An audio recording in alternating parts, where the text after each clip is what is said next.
안녕하세요. 저는 이번 발표를 맡은 서울여자대학교 기업보안 융합전공하는 안지향입니다. 저희는 포스터를 기반으로 좀 컴팩트하게 빠르게 설명을 해드릴게요. 저희 조 주제는 한국과 미국의 의료 데이터 환경 차이를 중심으로 의료 소프트웨어 사용에 따른 데이터 활용 정책을 주제로 하였습니다. 전 세계적으로 디지털 헬스케어 시장이 빠르게 성장하고 있는데요. 한국은 미국, 유럽과 달리 눈에 띄는 성장을 이뤄내지는 못하고 있습니다. 이런 결과를 저희는 의료 데이터 활용에 대한 관점 차이 때문이라고 보았습니다. 그러므로 저희는 디지털 헬스케어 분야 1등 국가라고 할 수 있는 미국의 의료 데이터 활용 방안을 분석을 하여서 국내 의료 데이터 활용 상황의 한계를 파악하고 의료 데이터 활성화의 필요성을 촉구하고자 하고 있습니다. 먼저 디지털 헬스케어란 건강 관련 서비스와 의료 정보 기술이 융합된 서비스입니다. 디지털 헬스케어 시장은 오른쪽 그래프에 보시면 나와 있듯이 계속 크게 성장을 하고 있는데요.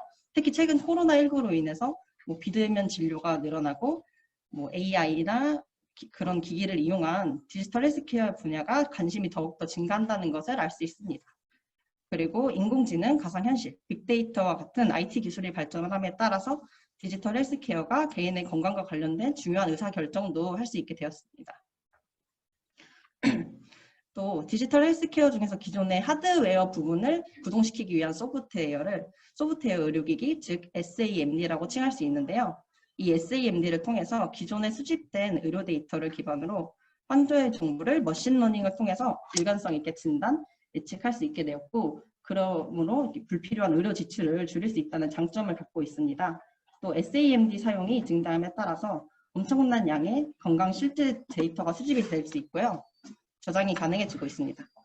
이렇게 축적된 의료 데이터가 SAMD 기술 발전의 가장 중요한 핵심이라고 보실 수 있습니다. 앞에서도 말씀드렸듯이 한국의 디지털 헬스케어 시장은 다른 국가와 비교해서는 크게 두각을 나타내지는 못하고 있는데요.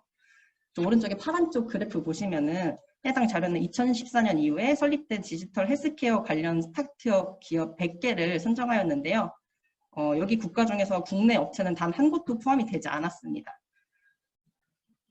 이러한 기술력 차이를 극복하기 위해서는 저희가 미국을 벤치마킹하여서 한국의 의료 데이터 환경 측면을 분석을 하였습니다.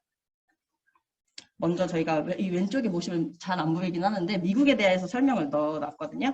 미국은 의료정보보호법에서 통해서 의료 데이터를 개인정보 보호와 활용 방안을 규정하고 있는데요. 미국은 일반적으로 의료 데이터를 사용할 때 선택적 비동의 방식을 원칙으로 적용하고 있고, 그래가지고 정보 주체의 동의가 없어도 정보의 사용이 자유롭게 가능한 편입니다. 물론 민감한 정보에 대해서는 사전에 동의를 받았을 경우에 자유롭게 사용이 가능하고 있습니다. 그리고 미국은 건강정보기술법을 통해서 전자건강기록, 즉 EHR을 전국적으로 보급, 확산시키고 클라우드화하였습니다.